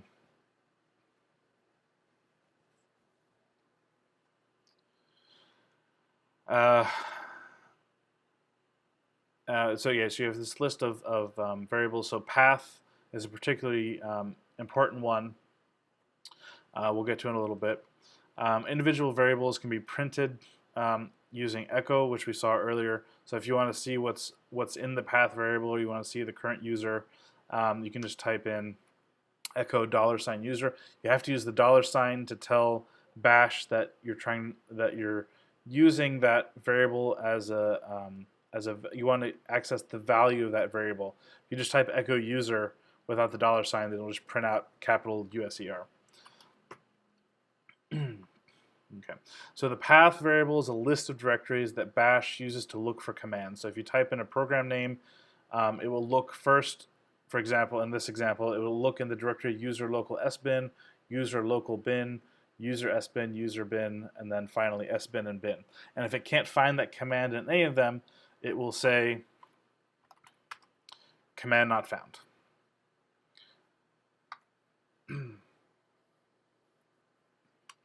And so if you want to run a program that's not in the path, then you need to manually type the path to the program. And so this is the other main use for the dot reference. The program you just downloaded, since your current path, the directory that you're currently in is unlikely to be on the path, then you would have to reference it by saying // and the program you just downloaded. You can add to the environment variables, or you can edit an environment variable using the export command. So if you wanted to add the bin folder under your home directory to the beginning of the path, then you'd say export path equals. So $home is another environment variable that just contains the path to your home directory. And so this would add home/bin, and then again the path is colon separated. You don't want to leave off if you leave $path off, then your path will contain just your bin folder in your home directory, which will then leave you without access to all the other programs. So you always remember, if you're modifying the path, you want to include the existing path in it as well when you reconstruct it. So here's just another example. If you want to add multiple folders to the path, again, it's colon separated, so you can do that as many times as you want. You can also create new environment variables that you or another program might use. You might download programs. So, for example, Bowtie 2, for example, you can create an environment variable that it will look for to find what's the word I'm looking for? Databases. So you pre-create a database with Bowtie 2, and then you can put it in a central location, and Bowtie 2 will look something like Bowtie2_DB or something like that. But you can create your own environment variables that you or other programs will look for. So, and again, as I mentioned, since env typically prints out pages of information, you can use grep. You can pass the output from env into grep to find environment variables you're interested in. So I do want to mention the bash profile. So .bash profile is a file that you will typically find in your home directory. If it's not there, it's just a regular file. You can create it yourself. But bash will look for that file when you log in, or more commonly when you open a new terminal. And so really it's just a script that will be run every time you log in, and so people use it to add custom directories to their path, add or create any other environment variables. Alias commands, you can create shortcuts using the alias command.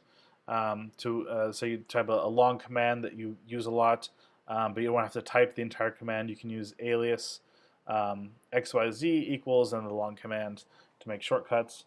You can create functions. So for example, I have a function in my bash profile that implements the FASTA record counting that we talked about, the grep-c with the angle bracket, or just run small bits of code.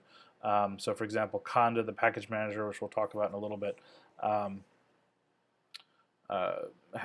adds some code to set things up for itself so that it can be used, but adds a little bit of code to your bash profile.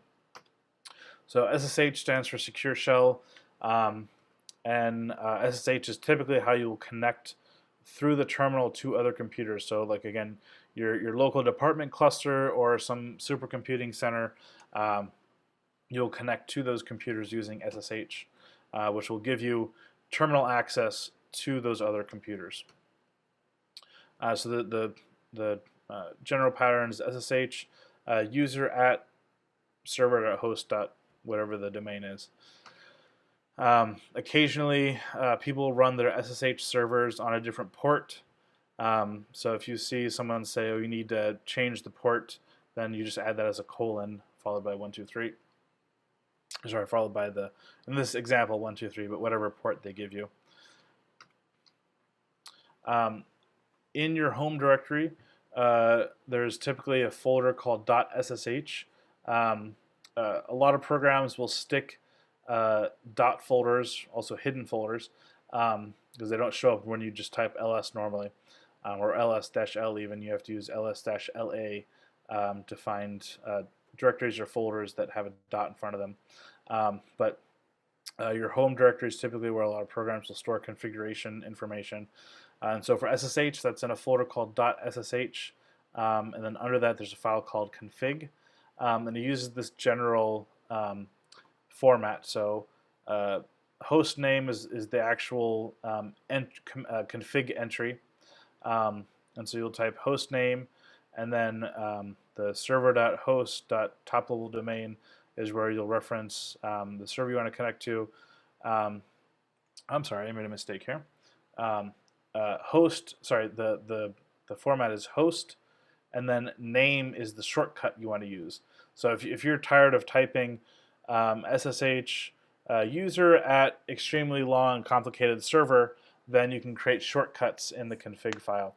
So here we're creating a shortcut called name with that references this server with this user ID. So this basically takes the place of, so instead of typing user ID at server.host.tld every time, then you would just type in SSH name. So it's just a quick way of shortcutting to servers you connect to a lot. SCP, the secure copy tool, is sort of an extension of SSH. It lets you copy files between two computers, either your own computer to another computer or between two remote computers. So if you're going to download a file, so again, this follows the same pattern as the standard CP program. So it's from to. So we're copying from this server, so user at server.host.tld, so the same format you'd use for SSH, colon, and then the file, and if you use wildcards, you can use multiple files, and then the -r will also let you do recursive copy so you can download directories, to a folder on the local machine there. You can do the reverse, you can upload, so you can copy from your computer to a remote server. And then third, you can do a transfer, essentially copying from a remote computer to another remote computer.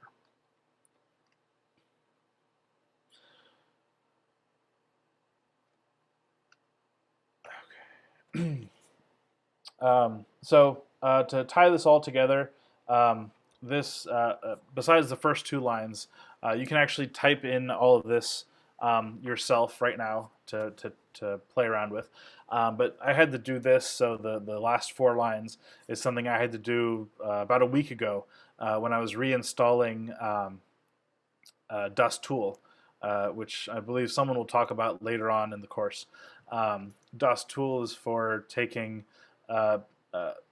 multiple outputs from multiple binning files and determining which ones are likely the best bins. But anyway, dusttool uses usearch as one of its potential programs for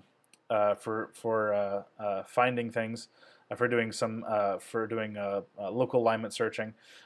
Uses either usearch or diamond. But if you even if you tell it to use diamond, it will still complain that you don't have usearch installed. So I wanted to get rid of that annoying message. So I just downloaded usearch. So I used Wget to download usearch from its website, and then I gnzipped the gzipped file. So usearch, you're just literally downloading the executable here, and he's got it compressed. It's not an tar file, but it is compressed. So you need to uncompress it, and so now we have. Oops, I made a mistake there. Let me edit that. This should be after the previous line. Yep. So the gnzip will get rid of the .gz, just leaving usearch.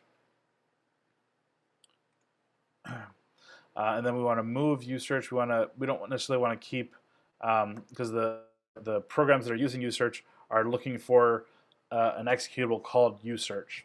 So we want to rename the usearch 11.0.667, etc. to just usearch.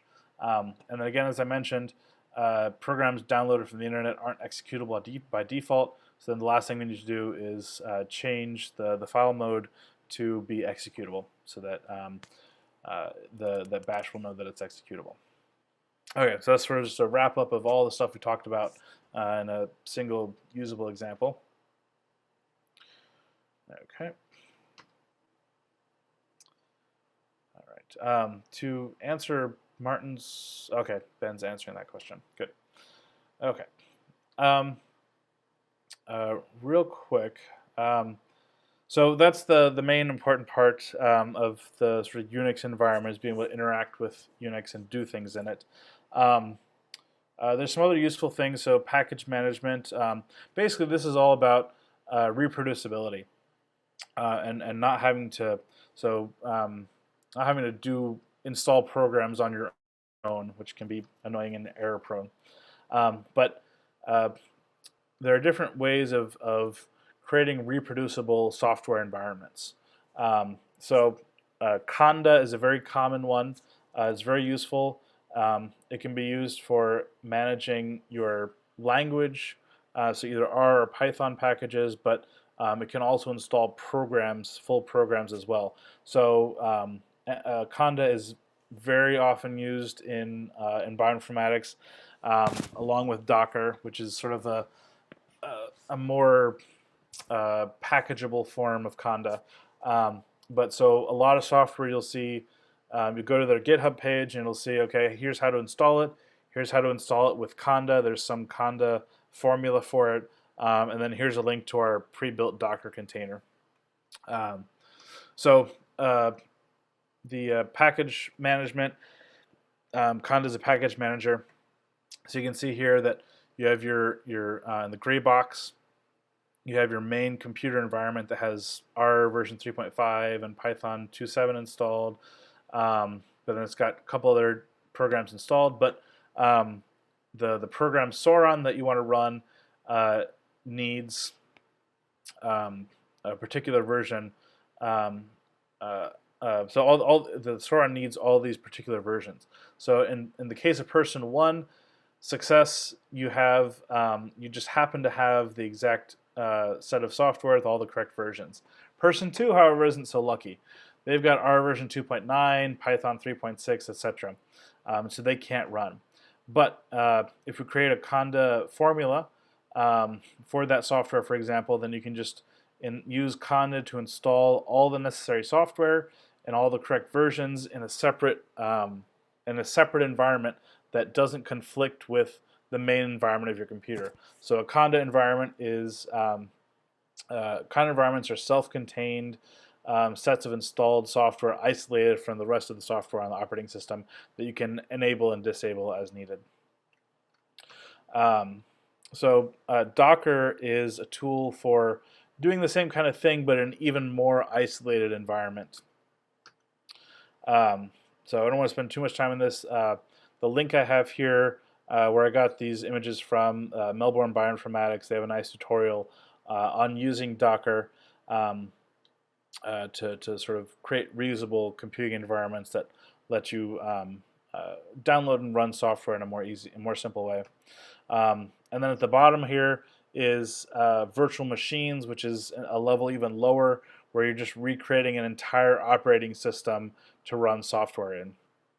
So for people who are stuck on Windows, you can download a Linux virtual machine and use something like VMware or VirtualBox, and you can install an operating system inside of an operating system, and so you can have your Linux inside your Windows and run your Linux applications inside their virtual machine, even though you're technically inside of Windows as well. A lot of people when they hear programming, they get scared, but a certain level of programming is definitely necessary in bioinformatics. Like I mentioned earlier, pipelines are leaky. There's always some output from some program that needs to be massaged in some way. I ran into this recently with the fastspar creates correlation networks, but it outputs its correlation values and its p-values in 2 separate files as symmetric matrices, right? Which, if you just want a list of gene A, gene B correlation and p-value, then you're gonna have to make that you're gonna have to take those files and do something to get that data in the format that you want it. R, for example, most statistical approaches in bioinformatics are going to be implemented in R, and so you're going to need to learn a little bit of R in order to do things. But also, Excel is an evil, horrible tool, at least for genetics. The first paper I saw came out in I want to say early to mid 2000s. where it noticed that so there's a lot of genes, for example, like SEPT1, where Excel assumes that, hey, that looks like a date, and it will helpfully change that for you in the background without telling you. And so your SEPT1 gets turned into uh, 1-9 or something like that, um, or it gets changed into a date format. And so you can actually find this in published databases in GenBank and NCBI. You can find these genes that have been transformed by Excel. And there's no really good way to do it to change that behavior. So if you're going to deal with your data, either do it programmatically or use something like LibreOffice. Their spreadsheet software does not do that. So, okay. But if you're going to learn something, then I would focus on R first. And if you need to, Python, and then Bash for Bash scripting. Julia, I just want to mention Julia because it's a cool new language. It's starting to gain a lot of traction, especially especially in bioinformatics. It's not quite as widely used, doesn't have the package breadth or depth of Python or R, but it's definitely coming. It's on the horizon, so it's something worth looking into. But just for day-to-day stuff, I would focus on R and Python with a little bit of Bash thrown in. Okay, so let's talk about high-performance computing. Generally, when we talk about high-performance computing, we're talking about clusters or supercomputers, that kind of thing. It's just pulling together a whole bunch of computational resources in order to do things that you couldn't normally do with a single computer. Especially in bioinformatics, there's a lot of stuff you can do on your own laptop, but there are a lot of programs that we'll get to later in this course, assembly, for example, that is just really hard to do on a single machine or a single laptop, either because you don't have a fast enough processor, or, for example, with spades that we'll again talk about later, where it needs potentially hundreds of gigabytes or even terabytes of memory, which is you're not going to find on a consumer desktop or laptop, and again CPU capacity. So your standard laptop will have 8, maybe 16 cores and a single processor, maybe dual processors, whereas clusters or supercomputing centers will have individual nodes that have multiple CPUs and dozens, potentially dozens of processors, threads that it can run simultaneously. And so if you're running into these issues of time or memory, then high-performance computing is typically the way to do those sorts of things. So this is an image from the Ohio Supercomputing Center, which we have here on the campus of Ohio State University, or sort of adjacent to the campus. This is their diagram for how they have their cluster set out. So you can see here, this person is accessing the supercomputer center, accessing the cluster, the Pitzer cluster in particular, through the terminal. So they log in, and so there are 4 nodes that are login nodes. Those aren't meant for doing real work. They're just meant for moving files around, copying, renaming, writing files, that kind of thing. But anything you want to do that requires real computational power is going to be done on one of these hundreds of nodes. Each cube here corresponds to a single computer, a single node, and those nodes are of different types. You can see here over on the right-hand side all the different kinds of nodes. So the huge memory nodes here up at the top have 4 Intel processors, Intel Xeon processors, 80 cores per node, 3 terabytes of memory, and a terabyte of disk space. So depending on the architecture of the cluster you have access to, you'll have different resources. Some of these have more cores, fewer cores, more memory, less memory. Some of these have access to GPUs, which we'll talk about. And then, of course, they're all connected over a network to various kinds of storage. Your home directory, for example, is stored in a network drive, but each of these nodes have their own local storage. So this is sort of the general architecture for cluster computing. This is what it looks like physically. Again, this is a view of the Owens cluster at the Ohio Supercomputing Center. So these big black boxes are called racks. And so each of the green lights more or less corresponds to one of the nodes, one of the cubes we saw. They're just a way of conveniently sticking together multiple computers. You don't need the big bulky box. You just need really what's on the inside. And so the racks there are used to aggregate power and cooling and that sort of thing to multiple computers. Exceed is a national effort. They actually bring together about 14 different supercomputing centers around the country. And so if your local university or institution doesn't have its own cluster or access to a cluster, you can use Exceed. You can request resources. So for example, the Pittsburgh Supercomputing Center, one of the closest ones to us here, you can apply to use their resources through Exceed. So it's available to anyone in the United States. Outside the United States, there are other efforts. So look up your local supercomputing center or effort similar to this.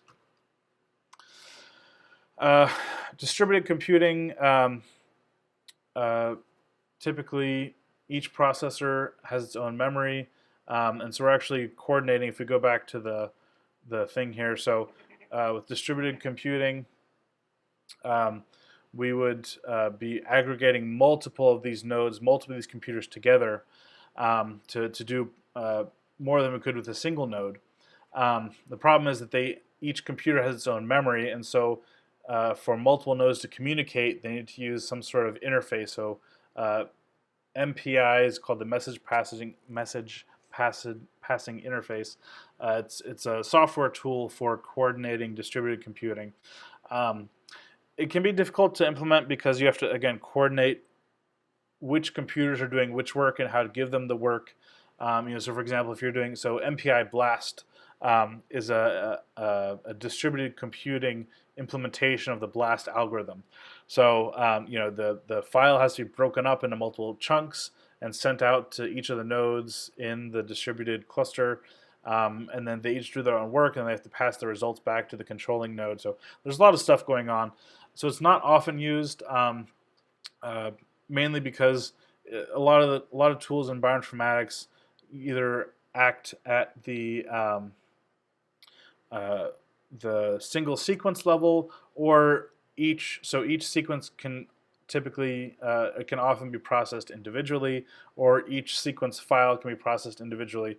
And so instead of distributed computing, people often do what's called parallel computing, where this goes back to the threading option that I mentioned earlier, that you can process multiple files on separate computers, and they don't need to coordinate with each other. They just do their own thing and then return the results.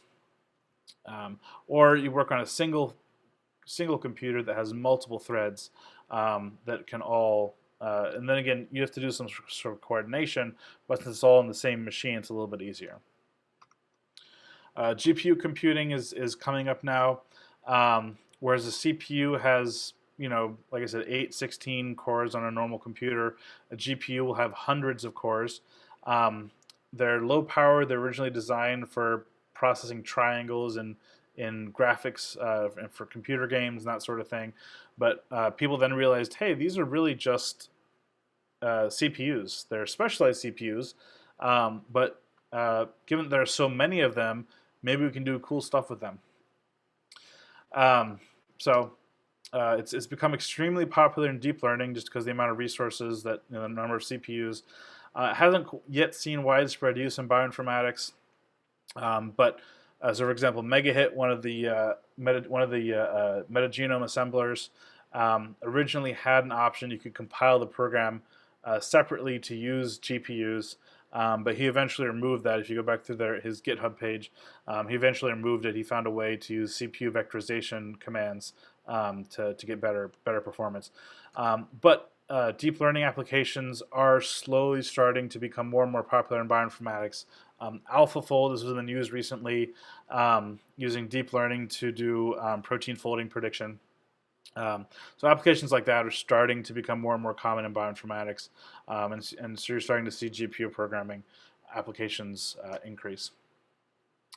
So that's pretty much it. We're a little bit over time here, but anyone that's still here, if you have any questions, this is the time. Just some additional resources. The first link there, excuse me, is a Unix tutorial that I've been using for years and giving to other people for years. It's really nice, compact, goes through everything I talked about and more. Software Carpentry, the organization, they have a nice introduction to the Unix shell. Matt Might, the CS professor, has some great stuff on Bash. So this particular Bash by example article he wrote, and then the explain shell that I mentioned earlier is really great for learning commands, learning how they're broken down, especially complex commands. So that's very useful as well.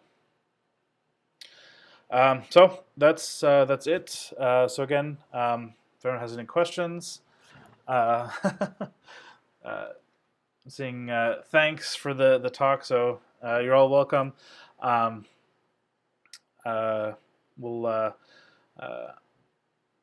Yeah. So this talk was really just designed to get you comfortable with using Unix. Someone mentioned one of the questions earlier. I saw flash by. I didn't have a chance to answer. Is why can't we just do this with R or something like that? And you can do some bits of this, but in the end, most bioinformatics pipelines, will require you to move files around, copy things, change things. So pipelines are always leaky. Unfortunately, you can't do everything inside of an R environment. You can do a lot of things, but there are just some things you just can't do or can't do efficiently with R. And so you'll need to, and the fact that R exists inside of inside of the operating system as a separate program. So there's definitely things that A, you can't do, or B, that are a lot easier to do in Bash, in the shell. So okay. We will wait a couple minutes. I'm not seeing any questions. You are all welcome. Okay, all right. Yep, seeing participants slowly leaving. So, like I said, we'll stay on for a few more minutes just to make sure. And I guess we can maybe we can shut down at this point whenever you'd like. I'm not seeing any more questions come in. So there is a question about what project management system you use. Ah, good. Yes, I did see that earlier. Yes, Martin's question. So for actual project management, Jira is that's more sort of industrial strength project management. I have used Trello in the past. It's useful. They have unfortunately changed their pricing structure, so it's the amount of value you get out of a free account is a lot less now. So Ohio State has they have an agreement with Microsoft, so I've been playing around with Microsoft Project recently. It has a tool inside of it that sort of replicates Trello. So the answer is yes. Use whatever project management software you and your group find useful. Because if you're using it, no one else is using it, then it's not as useful. But yeah, so those are all. Trello is the Kanban style of project management that Trello implements is available with other kinds of software. So that is one useful thing. So okay, yeah. So we mentioned this last week. The webinar website will have the resources and data and code. So next week we'll be talking about 16S, amplicon sequencing analysis. I'm still finalizing some of the details, but definitely the next week we'll either send out an email or we will just post on the webinar website some links to download the raw data, a list of, for example, R libraries you'll want to have installed, as well as potentially some R code that we'll be going over that you can download and follow along with. So we'll have that. Okay, yeah. So there's a response in the chat that has a link to the webinar resources webpage. So we'll update that for next week and the following weeks as we go along with the resources that you need, code and raw data. So, okay. All right. Okay. So, any suggestions for what to use to document your bioinformatics work, like a lab book, GitHub, Markdown? Yeah. So again, whatever works, whatever's simple and easy. It's useful to have. I'll often create sort of flow diagrams showing the general path of software, especially for teaching new grad students or undergrads, that kind of thing. That's useful as sort of a high-level overview. For actually storing that kind of stuff, I almost always maintain inside of a project that I'm doing just a simple text file that I call process.txt that literally you can just copy each of the commands you ran into that. Whatever, there's not, the other option, which I didn't talk about, is there are workflow management software. So SnakeMake is, SnakeMake is one of the more common ones. Nextflow is another one, but there are these workflow management software or software for workflow management where you can actually put out your entire work. You can write your entire workflow ahead of time, sort of in the abstract. So run this software, run this software, run this software, and at each stage you can tell it where to get input and where to put its output, and then the next program you run will get its input from here and put its output here, and so you can construct a whole pipeline that way. That can be useful depending on the environment you're in. So, for example, on the Ohio Supercomputer Center that we typically use, we'll typically, because we're processing files one step at a time, hundreds of files, for example.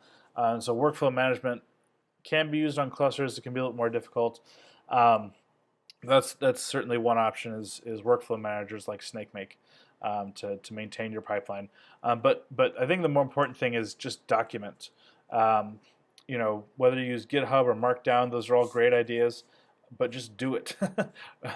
Like I said at the beginning, you are your own worst memory, or you from 3 months ago are your own worst enemy. So just make sure you document everything you do. However you do it is somewhat less important than the fact that you actually do it.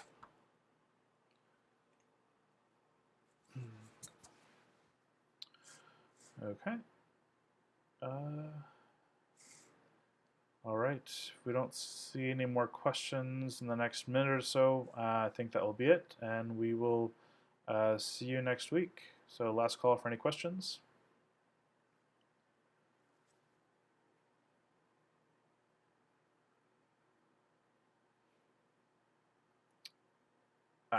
Okay. I'm seeing a question in the chat. Okay. Yeah, so they're saying, right now I'm a Microsoft user. Do you recommend any specific operating system to introduce me to Unix? Yeah, I would say Ubuntu is probably the best, or one of the simplest, just because it's so commonly, it's so widespread. It's easy to find. It's well maintained. They have they kind of split their version of Linux into two versions. One sort of like bleeding edge releases, and then they have an LTS they call long-term support. Um, and you can, virtual machines like VirtualBox, you can download pre-made virtual environments or virtual machines for something like VirtualBox. So you can just download a pre-made virtual machine with Ubuntu already installed that you can run inside Windows. So that's I'd say go for that. But really, any Linux that you can download an image for, you can install into a VirtualBox. But Ubuntu is probably the best one that I'd go to. Okay. So someone's asking what's better to install packages with Conda or compile the code yourself. I would say if you can install it with Conda. One, depending on your environment, if you want to install it, you probably want to install this stuff in a separate environment. Different software pipelines require different, even different pieces of software, individual pieces of software require different versions that make different versions of support software that may clash with another piece of software that you install. So by default, I would tend to create Conda environments for anything serious that I'm doing, just to make sure that different versions don't clash with each other. And two, if you don't have to do it yourself, why bother? The only time I actually install or compile and install software of my own anymore is if there's some particular option that's not available in a pre-made formula for Conda.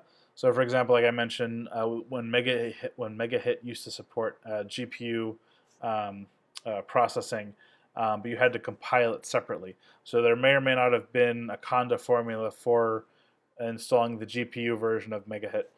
So in that case, I would do it myself. Or two, what was the second? Oh yeah. So basically, in other words, if it's not available, or I'm having problems installing some of the formulas aren't maintained, for example. So if you want to install the most recent version of a software package that hasn't been updated hasn't had a package update in Conda or formula update in Conda, then you would do it yourself. But yeah, if you don't have to do it yourself, there's no real reason to do it if Conda can do it for you.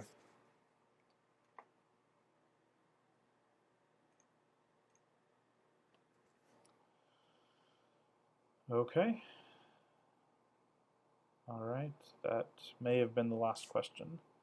Give a few more seconds here.